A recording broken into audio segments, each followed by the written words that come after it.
Superstars, they were just, and they encouraged each other to perform. Before he'd even made it to high school at the age of 9, Bale was spotted by Southampton and enrolled into their academy system. When he reached 15, he was invited to train with the youth team. At this point, little sign that he'd become the superstar he is now. He wasn't rated as one of the top ones, but we persisted with him because he was left-sided, that he did have something. He was a good crosser of the ball. He could beat people. But if you were saying to me, was he a top player at that stage, the answer would be no. That's probably because he didn't have the physicality that he now obviously has. I remember, I think the first time I ever seen Gareth, I think he went up to challenge for the ball to head it and fell back in his back and had to be carried off. So that was the first time I ever seen him. He wasn't very big, there's no getting away from that. And that's when that dedication and that hunger and that will to win, you know, overrides your physical stature. January 2005, and it was make or break time for Bale. He had one 90-minute match to save his dream of a career in football.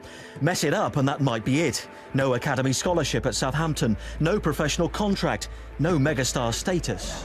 That was a massive, massive day in his family's life.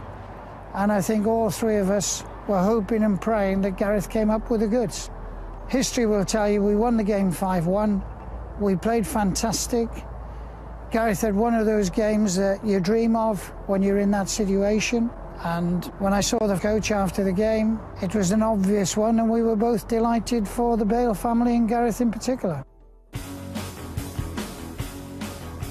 But winning a scholarship meant Bale had to commit himself to the life of a footballer. He'd have to move to the South Coast.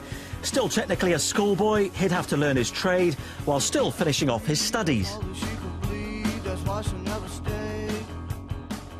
I'm sure if Gareth progresses in the next 12, 24 months, as well as he has done this 12 months, then he's got a very bright future to look forward to.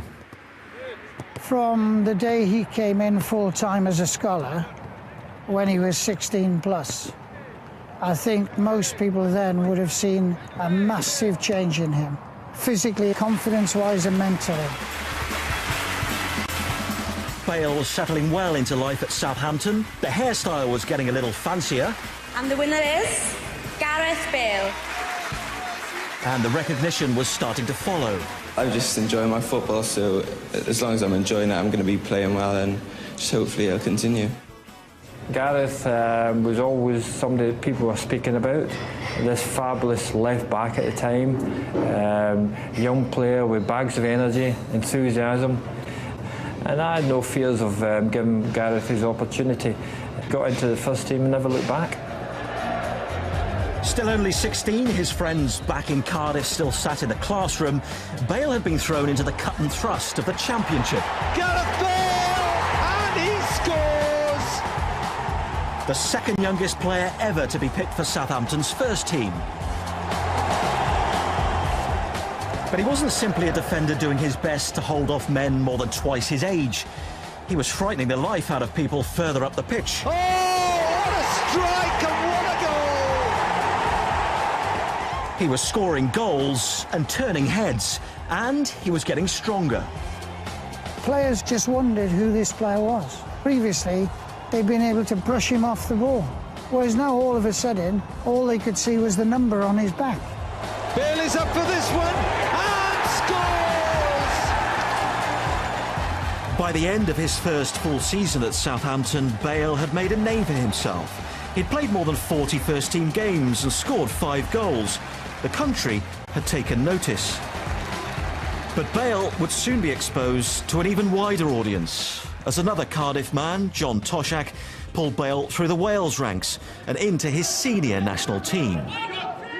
The manager always very protective, and I remember Wales picking him for the full squad, and he's playing every game in the Championship, and I think, you know, and I wanted John Toshak to say, you know, let him settle down before he pushing him straight in there, but John pushed him straight in there, and he coped with it all. If we weren't thinking of using him at some stage, we wouldn't have asked him to come back over, you know. And he looks the part. He's played the last few games at Southampton. You can see he's you know, he's well educated. His habits are the right ones, the ones that we like. True to his word, Toshak brought Bale off the bench for a friendly against Trinidad and Tobago. Another milestone. Gareth Bale becomes Wales' youngest ever international. 16 years and 315 days. Wales celebrated wonder kid. Bale had taken the record off another famous left-winger who'd grown up just 3 miles across Cardiff from him, Ryan Giggs. Comparisons with the Manchester United star would be inevitable. Good ball through for Bale here, and return to Archer, and it might just have won the game. Unfazed on the big stage, Bale has set up the winning goal. Gareth Bale, record breaker. How does that feel? Yeah, obviously, it's good, yeah. Enjoyed every minute of the game and just happy to get on, really, yeah. What's it been like the last couple of days with the senior squad? Obviously, it's just a new experience for me and just enjoy every minute of it, just being around all the big players and that, so it's good, yeah. You've broken the Welsh record. Ryan Giggs held this record a couple of years back. Just how does it make you feel? Wasn't expecting all this year, so yeah, I'm proud, and my parents obviously are proud of me, so I just want to build on from here now. 5 months later, he made a stunning return to the Wales team, this time picked from the start in a European qualifier against Slovakia. An early demonstration of why his left boot would become one of the most precious and sought-after commodities in world football. At 17, the youngest player to score for the full Wales team. It will be Bale.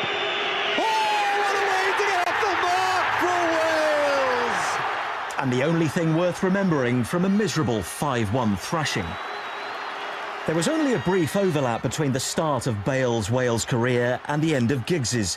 So it was like the changing of the guard. Out went one world-class superstar. Oh, stunning! In came another left-sided leading man, 16 years younger than Giggs, who could sprinkle the same kind of stardust just by turning up for duty. The goal against Slovakia underlined the suspicion Bale was destined for the highest level. His CV was expanding as fast as his list of admirers. But he was still only 17. He was still a Southampton player. Just. He had so much ability and flair, and something you don't see in many young players. So it was a case we wanted to hang on to him, and I felt the longer we held on to him, the better we'd get. Predictably, bigger clubs were starting to show strong interest in Bale. He was linked with Arsenal and Manchester United. Initially, Southampton fought off attempts to poach their prized asset. But just as Spurs couldn't afford to turn down Madrid's millions, and after a 4-month standoff, Southampton eventually accepted a £10 million offer from Spurs for the Welshman. Money talked, and the player wanted to go. We weren't going to let Gareth go for less. He had fantastic ability, and he wasn't the finished article. Do you think in April 2006 he makes his league debut in Southampton's first team? To think in May 2007 he signs for Tottenham. You know, what a story that is. Everyone knew he was the best attacking player from that position of left-back in the country. It wasn't difficult. It was just that Tottenham took the plunge, and they were persuaded. The scout at the time, Eddie President, who I employed there at one time, he was the one that came back and said, yes, we should take the chance. It was big money for a young boy, and Daniel Levy was brave enough to open the purse and to take the plunge. From debut to departure, Southampton had barely got a year's service from Bale. For the player, though, this was the Premier League, a shot at the big time. He could have gone to Manchester United, but Spurs offered a more realistic hope of regular first-team football. Are you confident you've made the right decision in coming here to White Hart Lane? Yeah, I'm confident I've made the right decision. It's obviously a big club, just a lot of potential, and hopefully we can fulfil that, and hopefully I can be a part of it. Well, I think it is the best choice in the long run. You know, at least he's going to get some football at young age. So I think he's got the right choice there. It is what dreams are made of, isn't it? You know, actually playing here. And I know it was, you know, his ultimate goal was to play in the Premiership, but I think we didn't think it would come this soon. Bale, now Berbatov must be offside in the middle. Bale doesn't need it. It wasn't quite a dream debut for Bale at Spurs, but it was pretty close. Just a week after making his Premier League debut against Manchester United, in only his second appearance, Bale got his first Tottenham goal. He's a real talent, this kid. That's why Tottenham forked out the millions that they did. Still an attacking fullback, now the Spurs fans could really see what this kid from Cardiff was all about. A superstar in the making. But to his friends, he was just the same old Gareth, clean living and dedicated to the game. When he first signed for Tottenham Hotspurs, I'm a massive Spurs fan. You know, I couldn't believe it, and it was crazy watching Sky Sports the first time he was on there, and he was playing for Tottenham. And when you look back now, and you look at what attributes you need to make the top, you know, physically, you know, mentally, and you know, your attitude, professionalism. Now it doesn't surprise me to see what he's doing. You know, he doesn't drink alcohol or anything like that. He's certainly not one that wants to make headlines for any wrong reasons. You know, he purely lets his football, you know, do his talking for him. Away from Bale, who committed himself to that tackle and will definitely get a card for lunging in. And a red card! After a promising start to his Spurs career, everything that could go wrong did go wrong for Bale at White Hart Lane. Gareth Bale, who I think is a really good player, has lost his way.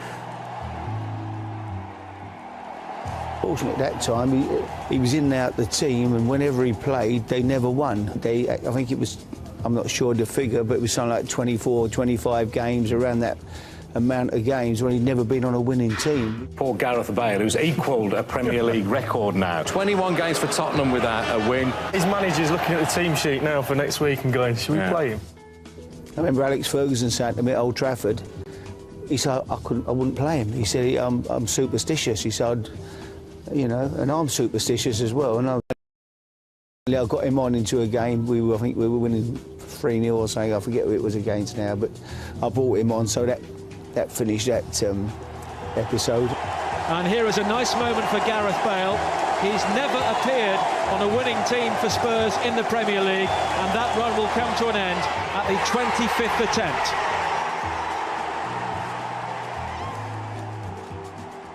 In a difficult season, there was even talk Bale would be loaned out or sold for a fraction of what Spurs paid for him. Oh, I hear rumours about loaning him out or something to Notts Forest or something. That's never, ever was it going to happen. I'd be lying if I didn't say to you that there were lots of spells where he'd get a little knock in training, he'd limp off, the physios would all run onto him and fuss over him too much, you know. In the end, I said, look, just leave him, he'll get up on his own, you know, and he did, and he's just gone on from there. I was still a young boy at the time, and there was obviously certain aspects I needed to improve, and I worked hard in training and kind of proved to him that I was worthy of a spot in the team, and when I did that, he gave me my chance. Bale shoots! Oh, he's got it! I don't believe it!